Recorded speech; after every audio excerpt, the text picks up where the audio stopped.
آپ نے تو کعبے کی چھت پہ چڑھا دیا جی ان کو سیدھا۔ آرمی چیف کا یہ کام نہیں ہے کہ وہ جا کے تاجروں کے ساتھ میٹنگ کرے۔ آئین کے ساتھ اگر کوئی غداری کرے تو اس کی عزت نہیں ہو سکتی۔ مستقبل میں ہم آپ کو بھی میدان سیاست میں دیکھ سکتے ہیں۔ عمران خان صاحب اس وقت ڈرائیونگ سیٹ پہ آ کے بیٹھے۔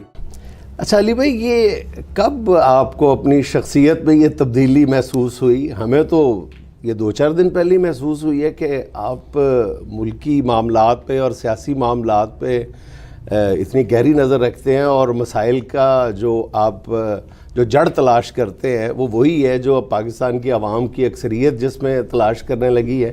تو آپ نے تو کعبے کی چھت پہ چڑھا دیا جی ان کو سیدھا۔ لا حول ولا قوة الا باللہ، اللہم صلی علی محمد وعلی آل محمد۔ جنید بھائی، سب سے پہلے تو آپ کا شکریہ، آپ نے موقع دیا مجھے کہ میں آپ کے پلیٹ فارم سے اپنی بات رکھ سکوں۔ دیکھیں، ہمارا دین کے بارے میں بھی یہی کانسیپٹ ہے کہ آپ نے بکش مسلمان بننا ہے، قرآن و سنت کو فالو کرنا ہے۔ جہاں تک ڈیموکریٹک ویلیوز کا تعلق ہے، آئین کا تعلق ہے، تو اس میں میرا وہی کانسیپٹ ہے۔ اس کی وجہ سے جو بھی اس میں فٹ ان بیٹھتا ہے نا جی، میں اسے سپورٹ کروں گا۔ خان صاحب کی سیاست سے جو ہمیں اختلاف تھا نا، وہ یہ تھا کہ یہ پرائم منسٹر ہوتے ہوئے انہوں نے اپنے کام سب لیٹ کیے ہوئے تھے نیچے اور لوگوں کو۔ یعنی آرمی چیف کا یہ کام نہیں ہے کہ وہ جا کے تاجروں کے ساتھ میٹنگ کرے۔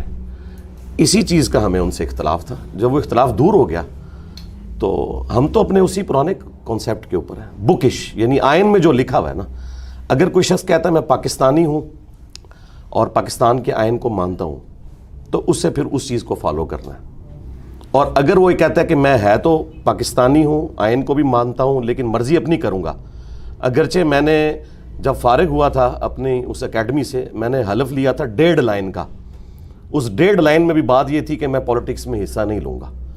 میں اگر اپنے عہد کے ساتھ وفا نہیں کر رہا، ڈرامہ تو ہے عہد وفا، لیکن اپنے عہد کے ساتھ وفا نہیں کر رہا، تو میں پھر کیوں کر کسی کی عزت کروں؟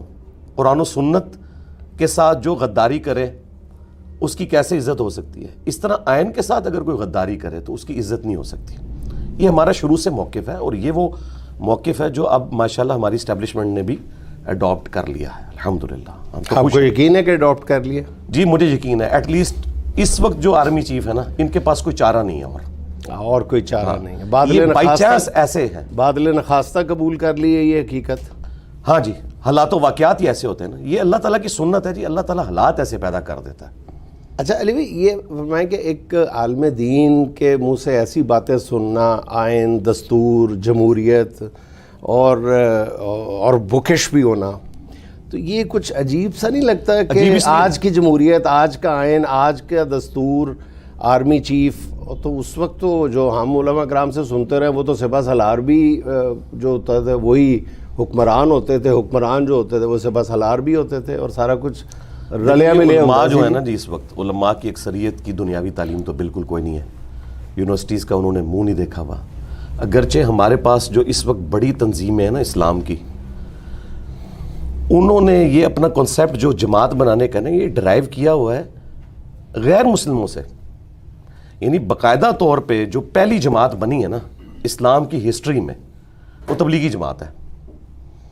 اس سے پہلے کبھی جماعتیں اس طرح نہیں بنائی جاتی تھیں، خانقاہیں ہوتی تھیں، انڈیویجول لیول کے اوپر سسٹم ہوتا تھا، لیکن اتنی آرگنائز جماعت کے پھر 170 ملکوں میں اس کا کام پھیل جانا، تو یہ کنسیپٹ کسی عالم دین نے نہیں دیا، بلکہ اس وقت چونکہ ایک پوری دنیا میں غوغا تھا کمیونزم کا، اور ان کے بھی باقاعدہ سرکلز ہوتے تھے، انہوں نے اپنے گشت شروع کر دیے بدھ والے، سب کچھ وہیں سے کاپی کیا، پھر اس کو 4 چاند لگایا ہے مولانا مودودی نے جماعت اسلامی بنا کے، اسے مزید آرگنائز کیا۔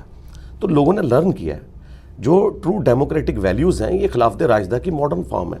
ہمیں جو ویسٹرن ڈیموکریسی سے اختلاف ہے وہ حلال اور حرام کا جو معاملہ ہے وہ کثرت رائے سے دیکھتے ہیں، جبکہ پاکستان کے آئین میں لکھا ہے کہ یہاں پہ کوئی بھی قانون قرآن و سنت کے خلاف پاس نہیں کیا جائے گا، اقتدار اعلیٰ کا مالک اللہ تعالیٰ ہے، اور اس اقتدار کو عوام ٹرانسفر کریں گے کسی ایک اپنے ریپریزنٹیٹیو کے لیے۔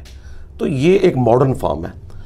اگر ہمارے آئین میں یہ لکھا ہو کہ ہومو سیکچولیٹی کو بھی حلال قرار دے دیا جائے گا اگر پاکستان نے کثرت رائے سے فیصلہ کر دیا تو ہم اس آئین سے بغاوت کر دیں گے. پھر اس آئین سے بغاوت کر دیں گے. تو بے شک وہ جمہور کی آواز ہو. جی بے شک وہ جمہور کی آواز. علی بھائی ایک جو ڈائریکٹ کوسچن بنتا ہے اس وقت آپ سے, لوگوں کے ذہن میں بھی آتا ہے کہ آپ کے یہ جو موجودہ سٹانس ہے جو آپ فرما رہے ہیں کہ وہ پہلے کا سٹانس ہے, اس کی ایک شکل اب آپ دیکھ رہے ہیں, تو مستقبل میں ہم آپ کو بھی میدان سیاست میں دیکھ سکتے ہیں؟ نہیں جی, یہ تو بالکل ایک سمجھ لیں معاملہ کراس ہے. جس طرح میرا یہ اعلان ہے کہ میں کوئی چندہ بک نہیں بناؤں گا, کوئی مسجد نہیں بناؤں گا, کوئی مدرسہ نہیں بناؤں گا.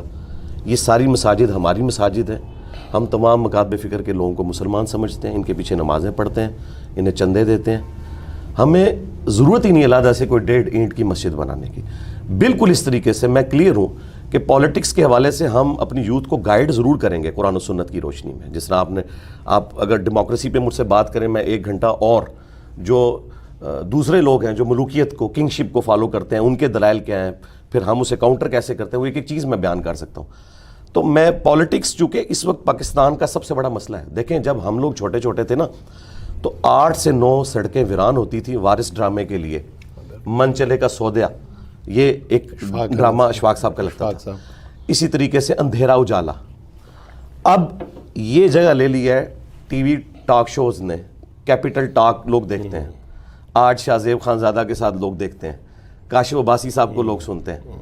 تو آپ دیکھیں کیسا پیراڈائم شفٹ ہو چکا ہے. تو میں اس دنیا کا باشندہ ہوں نا, میں کس طرح اپنی وشفل تھنکنگ میں بیٹھا رہوں ایک خانقاہ بنا کے اور دنیا سے میرا کوئی لینا دینا نہ ہو. میں میکینیکل انجینئر بھی ہوں, اور میرا خیال ہے اتنا تو شاید آپ صحافی لوگ پالیٹکس سے ریلیٹڈ پروگراموں کو نہیں دیکھتے جتنا میں شوق سے دیکھتا ہوں, اور اب سے نہیں عرصہ دراز سے. اور تمام